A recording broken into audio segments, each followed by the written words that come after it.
وزیر رمیش سنگھ اروڑہ شہری سماجی خدشات کو حل کرنے کے لیے مقامی مسیح برادری کے ساتھ مشغول۔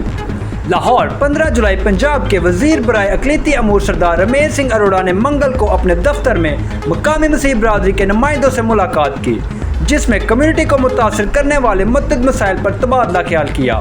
اجلاس میں مختلف علاقوں میں مسیحی شہریوں کو درپیش سماجی، شہری، تعلیمی اور روزمرہ کے چیلنجز پر توجہ مرکوز کی گئی۔ وزیر نے کمیونٹی ممبران کی طرف سے اٹھائے گئے خدشات کو صبر سے سنا اور بعض شکایات کے فوری حل کے لیے متعلقہ محکموں کو موقع پر ہی ہدایت جاری کی۔ انہوں نے وفد کو یقین دلایا کہ اقلیتی برادریوں کو درپیش مسائل کو سنجیدگی سے لیا جا رہا ہے اور انہیں ترجیحی بنیادوں پر حل کیا جائے گا۔ انہوں نے مزید کہا کہ اس سلسلے میں عہدیداروں کی غفلت برداشت نہیں کی جائے گی۔ اس موقع پر گفتگو کرتے ہوئے سردار رمیش سنگھ اروڑہ نے کہا کہ وزیر اعلیٰ پنجاب مریم نواز کی قیادت میں صوبائی حکومت اقلیتی برادریوں کے حقوق کے تحفظ اور فلاح و بہبود کے لیے ٹھوس اقدامات کر رہی ہیں۔ انہوں نے کہا کہ وزیر اعلیٰ نے تمام شہریوں کو بلا تفریق مذہب کے یکساں مواقع یقینی بنانے اور پنجاب کی جامع سماجی اور اقتصادی ترقی کو فروغ دینے کے لیے واضح ہدایت دی ہے۔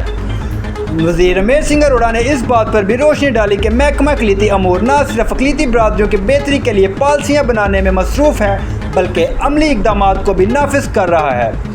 ان میں تعلیمی وظائف، روزگار کا کوٹا، عبادت گاہوں کی تزئین و آرائش اور متعدد دیگر فلاحی اور بااختیار بنانے کے پروگرام شامل ہیں۔ معلومات کا قابل اعتماد ذریعہ CRC، جڑے رہیں CRC کے ساتھ۔